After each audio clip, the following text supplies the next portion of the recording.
समाजवाद क्या है? समाजवाद एक ऐसी आर्थिक, सामाजिक और राजनीतिक विचारधारा है जिसका मुख्य उद्देश्य समानता है। यानी समाजवाद में सबसे ज़्यादा समानता पर फोकस किया जाता है। इसमें सामूहिक हित, शोषण 1 मिनट हाँ, इसमें शोषण मुक्त समाज यानी कि इसमें शोषण मुक्त समाज की बात की जाती है। यानी कि कोई एक वर्ग दूसरे वर्ग का शोषण ना करे। समाजवाद माने एक ऐसा तंत्र है जहाँ और इसमें सबसे बड़ी बात है कि उत्पादन के साधन जैसे कि भूमि उत्पादन के साधन जैसे कि भूमि, फैक्ट्री आदि पर निजी स्वामित्व नहीं होता। इसमें समाज या राज्य के नियंत्रण होता है। यानी कि जो भूमि, फैक्ट्री संसाधन है, उस पर राज्य का नियंत्रण होता है, ताकि हर व्यक्ति को समान अवसर, शिक्षा और स्वास्थ्य गृह मिल सके। यानी हर व्यक्ति को समान अवसर मिल सके, शिक्षा, स्वास्थ्य की गरमा ये सारी चीज़ें उसको मिल सके। ठीक है, इसके आगे हम लोग समझेंगे समाजवाद के मूल सिद्धांत क्या हैं। समाजवाद के मूल सिद्धांत समाजवाद के मूल सिद्धांत में हम समझेंगे कि समाजवाद के मूल सिद्धांत क्या हैं। सबसे पहले इसमें समानता, जो कि एक कोर प्रिंसिपल है समाजवाद का। इसमें समानता की बात किया है। समाज में आर्थिक और सामाजिक असमानताओं का मानना, यानी कि ये मुख्य रूप से समाजवाद जो है एक ऐसी विचारधारा है जो आर्थिक और सामाजिक असमानता को कम करने की बात करती है। सामूहिक सामूहिक स्वामित्व, यानी कि सामूहिक स्वामित्व का मतलब है कि जो उत्पादन के साधन हैं उस पर निजी स्वामित्व न होकर समाज और राज्य के नियंत्रण में, सरकार के नियंत्रण में, समाज के नियंत्रण में होता है। ठीक, इसके आगे देखेंगे कि इसके आगे समाज की भलाई। तो ये जो समाजवाद है वो वेलफेयर सोसाइटी की बात करता है, यानी कि समाज की भलाई के लिए कार्य करते हैं। इस नीतियों का लक्ष्य व्यक्तिगत लाभ नहीं बल्कि पूरे समाज, यानी कि कोई भी नीति बनेगी तो उसका लक्ष्य होगा कि पूरे समाज का कल्याण हो, ना कि किसी व्यक्ति विशेष का लाभ हो। शोषण मुक्त समाज यानी क्लासलेस सोसाइटी। तो ये क्लासलेस सोसाइटी की बात करते हैं। जैसे कि हम लोग जानते हैं कि जो मार्क्सवाद का भी जो अंतिम उद्देश्य था वो भी क्लासलेस सोसाइटी की बात करना चाहते थे। ठीक, इसके आगे जैसे अमीर, गरीब, मालिक, मजदूर, जैसे कि जिसमें से लिखा है जैसे कि अमीर, गरीब, मालिक, मजदूर, जैसे जो वर्ग होते हैं ना उनका विभाजन, वो कोई भी वर्ग ना हो, वो समाप्त करना। तो ये एक समाजवाद का बहुत मुख्य उद्देश्य है समाजवाद का। अब हम देखेंगे आगे समाजवाद के उद्देश्य। तो समाजवाद के उद्देश्य क्या है? तो ये आर्थिक समानता को स्थापित करना, यानी कि आर्थिक समानता की बात करते हैं। बेरोजगारी की, गरीबी व शोषण कम करना, यानी कि जो बेरोजगारी है उसको कम करना, गरीबी, शोषण को धनी वर्ग गरीब वर्ग को ना दबा सके। सभी के लिए समान अवसर की बात की जाती है। इसका मुख्य उद्देश्य यही है। सार्वजनिक सेवाओं, जैसे कि सार्वजनिक सेवाओं जैसे स्वास्थ्य में आवास को सुलभ बनाना, जैसे कि सार्वजनिक सेवाएं, जैसे कि स्वास्थ्य, जैसे भारत में प्रधानमंत्री आवास योजना, तो गरीब लोगों को इसके माध्यम से आवास दिए जा रहे हैं। तो ये भी एक समाजवाद का ही भाग है और भारत की नीति में समाजवाद दिखता है। जैसे सरकारी हॉस्पिटल, तो ये समाजवाद का ही एक पार्ट है।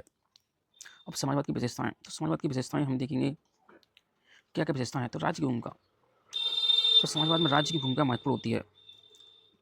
जैसे सरकार की अर्थव्यवस्था, जैसे कि जो सरकार अर्थव्यवस्था को योजनाबद्ध तरीके से संचालित करती है, यानी कि सरकार है ना वो योजनाबद्ध यानी प्लान इनकम, जैसे कि भारत में पंचवर्षीय योजना बनाई जाती थी।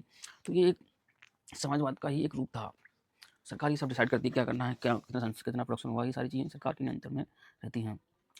दूसरी चीज़ देखेंगे नियोजित व्यवस्था, यानी कि सरकार प्लान करती है इकोनॉमी में क्या होगा, यानी कि प्राइवेट सेक्टर का रोल इसमें बहुत कम होता है।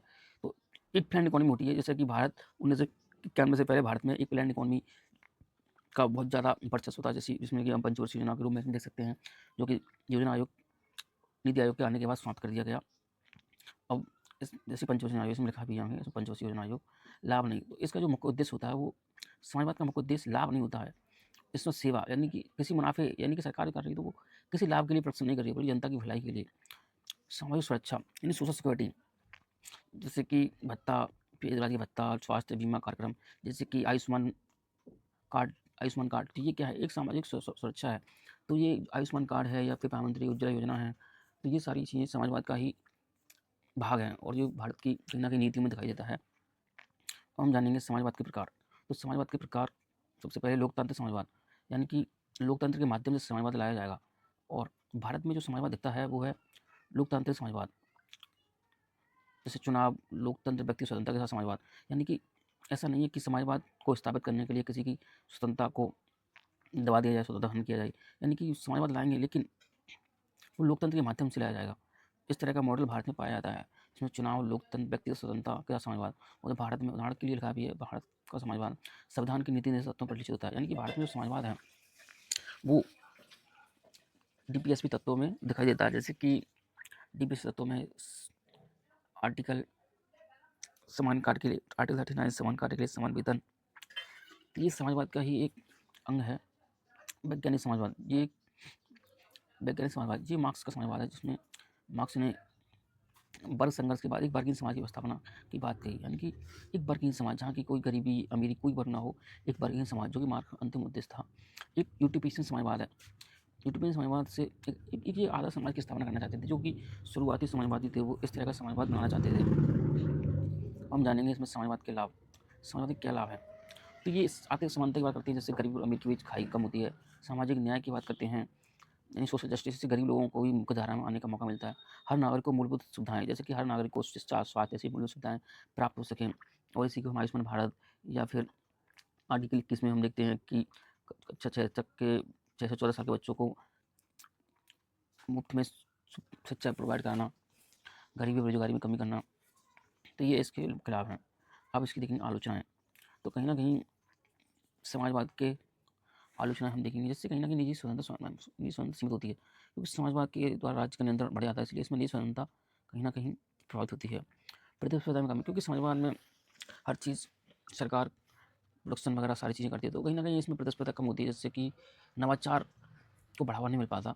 और नौकरशाही का विस्तार, क्योंकि सरकार हर चीज़ कर रही है, तो कहीं न कहीं इसमें नौकरशाही विस्तार देखने को मिलता है, जो कि भ्रष्टाचार को बढ़ावा देता है। अब हम लास्ट में देखेंगे भारत में समाजवाद। भारत में आखिर कैसे समाजवाद कैसे आया? तो भारत में लोकतंत्र के माध्यम से समाजवाद लाने का प्रयास किया गया है। इसलिए भारत में एक मिश्रित अर्थव्यवस्था को अपनाया गया है, जिसमें कि उदारवाद के साथ समाजवाद का समावेश किया गया है मिश्रित रूप में। 1976 में इंदिरा गांधी की सरकार के द्वारा समाजवाद शब्द जोड़ा गया, प्रस्तावना में समाजवाद शब्द जोड़ा गया, जो कि भारत में समाजवाद का कहीं न कहीं एक महत्वपूर्ण कदम था। भारत में सरकार सामाजिक न्याय कल्याण योजना, मिश्रित कल्याणकारी योजना और मिश्रित अर्थव्यवस्थाओं के माध्यम से समाजवादी मूल्यों को बढ़ावा देती है। यानी कि भारत में जो है कहीं न कहीं जो वेलफेयर योजनाएँ हैं, चाहे वो आयुष्मान भारत हो, प्रधानमंत्री आवास योजना हो, ये सभी समाजवाद का ही एक रूप भारत में दिखाई देता है। तो इस वीडियो में इतना ही। धन्यवाद।